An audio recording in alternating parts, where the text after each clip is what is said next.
Hello guys, in this video I'm going to show you how to add a section to a project in the Asana app. But before that, don't forget to subscribe and leave a comment down below, because at 10,000 subscribers I'm going to show you my whole YouTube revenue statistics and growth strategy. So without further ado, let's just jump right into it. First we have to open up the Asana app. And here it opens up in the home menu where we have our projects, portfolios and goals.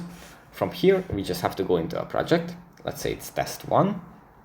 And then here we are presented with the task list that is referring to the project that we are checking out. From here we just have to go into the top right corner and tap on the 3 dots that we find there, and then under the more section we find add section, and here we can just name the section that we want to have. Let's say it's section 1 to create a very creative name. Then we can just tap on done, and under section 1 it's going to be a toggle list. We can add the tasks to this section. So that's pretty much it for this video. Hope it was helpful for you guys, and I'll see you in the next one. Bye.